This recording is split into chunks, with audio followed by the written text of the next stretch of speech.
I walked into my brother's engagement party, already feeling out of place. Crystal glasses clinked, music hummed. Perfume hung heavy in the air. Then I heard her. The bride leaned toward her friends and whispered just loud enough that the stinky country girl had arrived. Laughter followed. My chest tightened, but I didn't react. None of them knew I was standing in a hotel I owned or that this night wasn't ending in toasts. Before I get into what happened next, tap like and tell me where you're listening from and if you've ever been quietly underestimated, because what happened after that whisper changed everything forever. My name is Peyton Burns. I'm 32, and for most of my life, I've learned how to take up very little space. I speak softly. I listen more than I talk. I wear simple clothes that don't announce anything about me. Not because I lack confidence, but because I learned early that being underestimated can be safer than being noticed. I grew up in a small town where everyone knew everyone else's business. My older brother Ethan was the star. Teachers loved him. Neighbors praised him. My mother Margaret built her pride around him without ever meaning to hurt me. It just happened. At the dinner table, his achievements filled the room. Mine were met with polite nods, like background noise. The only person who truly saw me was my grandmother. She had a way of holding my hand a second longer than necessary, like she was grounding me in the world. When I was a teenager, she told me I was a builder, not of houses or things, but of stability. She promised me a necklace that had been passed down through the women in our family. She said it would be mine one day because I would need the reminder more than anyone else. I left home at 18 with a single suitcase and no goodbye party. I worked whatever job I could find, starting at the very bottom in hotels. Long hours, sore feet, quiet nights eating takeout alone. Over time, I moved up. I learned how everything worked. I saved. I invested carefully. I didn't tell my family. They never asked. For years, I sent money back anonymously. Payments, bills, repairs, medical costs. I didn't want credit. I just wanted them to be okay. So when the invitation to Ethan's engagement party arrived late and almost as an afterthought, I still went. Part of me hoped things had changed, that maybe this time I would walk into a room and feel like I belonged. Standing in that ballroom, though, watching my mother beam beside Ethan and his fiancée, I realized I was still the afterthought. I just hadn't admitted it yet. I tried to disappear into the edges of the room. That's a skill you develop when you grow up knowing you're tolerated, not celebrated. I stood near a tall table, fingers wrapped around a cold glass, watching the party move around me like I wasn't part of it. My mother floated from group to group, smiling too wide, telling the same stories about Ethan. Every sentence started with his name. When she finally noticed me, her smile tightened. Her eyes dropped to my jeans and boots, then back to my face. She leaned in and asked quietly but pointedly if I'd considered wearing something more appropriate. She said Ethan's fiancé came from a refined family, stressing the word like it was a correction. I told her I came straight from work. She sighed the same tired sigh she'd used my whole life and turned away before I finished the sentence. That's when I saw it. The necklace. It rested against Lena's collarbone, catching the light every time she laughed. The delicate chain, the small familiar pendant, my grandmother's necklace, the one she'd promised to me while squeezing my hand in a hospital room that smelled like antiseptic and fading hope. My stomach dropped so hard I felt dizzy. I watched Lena move through the crowd, graceful and polished, accepting compliments like they were owed to her. The necklace looked wrong on her, not because she didn't look good, but because it didn't belong there. I was still staring when she found me. She approached with a smile that never reached her eyes, placing a hand lightly on my arm like we were close. She suggested we talk somewhere quieter. As soon as we were out of earshot, her expression changed. The sweetness vanished. She told me she knew all about me, about the money I sent home, about how I lived modestly. She asked why someone like me would keep helping people who never seemed to appreciate it. Then she answered her own question. She said it was probably because I was desperate to matter. Her words were soft, controlled, designed to bruise without leaving marks. She finished by telling me that once she married Ethan, it would be better if I kept my distance. Fewer complications that way. She patted my arm, turned, and walked back into the party, my grandmother's necklace glinting against her skin. I stood there perfectly still. I didn't cry. I didn't confront her. Something inside me simply went quiet. The part of me that kept hoping this family would one day choose me finally shut its door. And in that silence, I understood something clearly for the first time. This night wasn't just uncomfortable, it was dangerous. I needed air. Real air, not the kind filtered through chandeliers and forced smiles.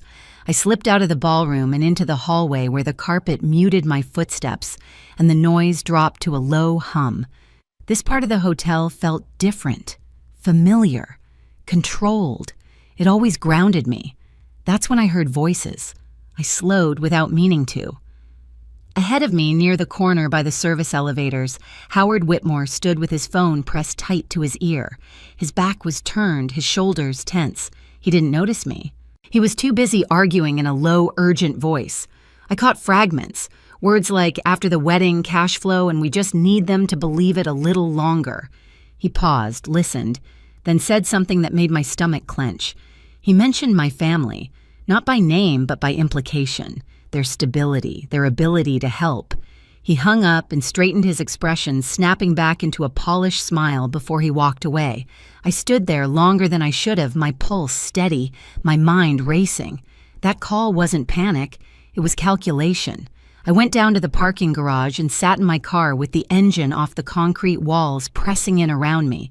I pulled up old records on my phone, transfers, payments, bills I'd covered for years, mortgage support, medical costs. Always anonymous, always quiet. My family thought they were doing fine on their own, and apparently someone else thought that meant opportunity. The pieces slid into place with uncomfortable ease. The Whitmores didn't care about Ethan, or love, or family. They cared about access, about what they believed my family represented. And if they were wrong, if the money wasn't really there, the fallout would crush everyone involved. I wasn't guessing anymore. I was confirming. I texted Daniel Cross and asked him to meet me near the service entrance. When he arrived, I didn't explain everything. I didn't have to. I asked him to run background checks on the Whitmores. Quietly, thoroughly, he nodded once and left. Then I called my lawyer. Rachel answered immediately. I told her I needed options, fast ones. I also called Hannah, someone who understood numbers the way most people understood emotions. I asked her to look for patterns, anything that didn't add up. I went back upstairs, composed calm, almost detached. Inside, the party continued. Music, laughter, glasses raised, but something fundamental had shifted. This wasn't about being insulted anymore. It wasn't even about the necklace. It was about stopping something before it destroyed my family. And if that meant the truth had to come out in the most public way possible, then so be it. By the time I walked back into the ballroom, the night had reached that fragile point where everything looked perfect right before it broke. The music softened, the lights dimmed just enough to feel intimate. Someone tapped a spoon against a glass, signaling the start of speeches. Howard Whitmore was already making his way toward the small stage, champagne flute in hand, smiling like a man who believed the room belonged to him. Lena stood beside Ethan, her hand looped through his arm, my grandmother's necklace resting exactly where it shouldn't have been. My mother sat near the front, beaming, unaware that the ground beneath her chair was about to disappear. Daniel crossed my line of sight and gave the smallest nod. Hannah's text came in seconds later. "You were right. It's worse than we thought." Rachel followed with a single sentence. "Everything is verified. You're clear." I didn't feel triumph. I felt calm. Howard cleared his throat and began talking about family, about trust, about how honored they were to be joining ours. His voice carried confidence practiced over years of telling people what they wanted to hear. He raised his glass toward Ethan and Lena and spoke about legacy, about building something lasting together. That was my cue. I sent one word to Daniel: now. The screens behind the stage flickered. A few guests laughed, assuming it was a glitch. Then the slideshow of engagement photos vanished, replaced by a stark white page filled with official-looking text. The room went quiet in stages like a wave rolling through a stadium. Howard's smile froze. The document on the screen showed a financial summary. Clean, simple, names highlighted, numbers rounded, payments flowing into places they shouldn't have. Another page followed. A different state. The same pattern, then a third, and a fourth. The room filled with murmurs as people leaned forward trying to make sense of what they were seeing.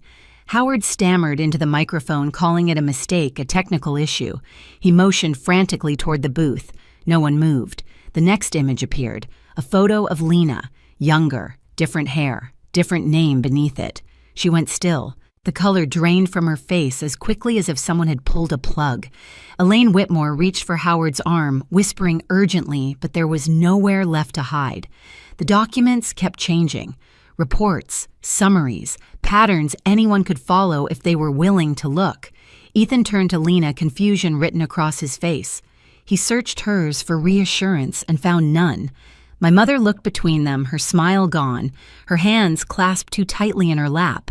I stepped forward, then the sound of my boots against marble cutting through the silence. Conversations died mid-sentence. Heads turned. I felt hundreds of eyes land on me, some recognizing me for the first time all night.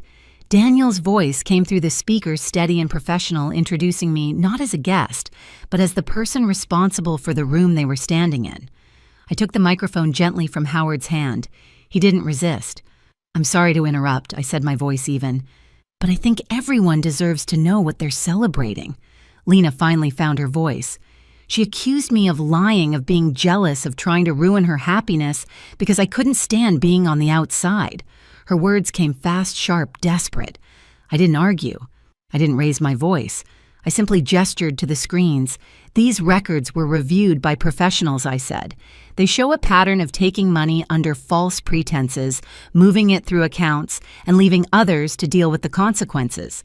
The names may have changed. The structure didn't." Howard tried to step away. Security blocked him calmly, firmly. Elaine began to cry, insisting there had been a misunderstanding, that everything could be explained. "That's exactly what this is for," I said quietly. The doors at the back of the ballroom opened.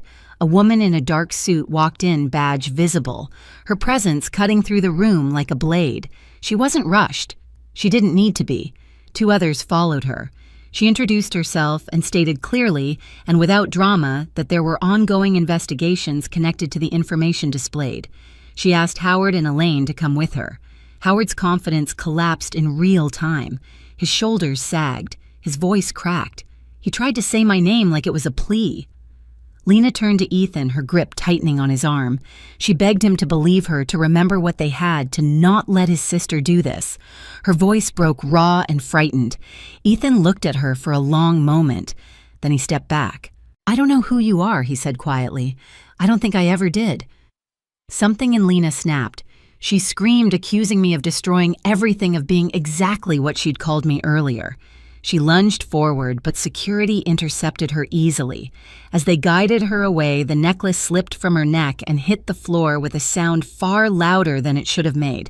The room felt hollow after they were gone. I picked up the microphone one last time. "The food is paid for," I said. "The bar will stay open. You're welcome to stay or leave as you choose." Nervous laughter rippled through the crowd. The DJ hesitated, then started the music again, softer than before. I walked over to my mother and showed her my phone. Transfers, payments, bills. Years of support she'd assumed came from someone else. She stared at the screen, then at me, her expression folding inward. Ethan found me near the bar later. He didn't speak at first. When he finally did, it was to say he was sorry. Not loudly, not dramatically, just honestly. I held my grandmother's necklace in my palm, its weight familiar grounding. The party didn't end with cheers or applause. It ended with truth, and that I realized was far more powerful. The days that followed felt quieter, like the world had exhaled after holding its breath too long. The investigations moved forward without drama. There were statements, meetings, careful language. Consequences unfolded the way they always do when truth is finally allowed to stand on its own. Ethan came by a few days later. No excuses, no speeches. He looked smaller somehow, stripped of the certainty he'd worn his whole life. He told me he kept replaying the signs he'd ignored. I told him healing doesn't start with explanations. It starts with listening. He nodded like that was something new to him. My mother called after that. Her voice didn't carry authority this time. It carried weight. She said she hadn't known. I told her that wasn't the same as not being responsible. I showed her the records again, the payments, the bills, the years I'd stayed invisible so no one would feel indebted to me. She cried quietly, not to be forgiven, but because something had finally broken open. The necklace came back to me without ceremony. I didn't put it on right away. I held it for a long moment, instead, feeling the cool metal settle into my palm like a promise kept, even if it arrived late. We didn't fix everything, not even close, but the pretending stopped, and that mattered more than apologies. Some endings aren't clean, they're honest, and honesty, I've learned, is the first real step toward peace. A few weeks later, I hosted a small breakfast at the hotel. A young woman from a rural town sat at the table, nervous, unsure if she belonged. I made sure she did. Watching her listen, learn, and slowly relax reminded me why I stayed quiet for so long and why I don't have to anymore.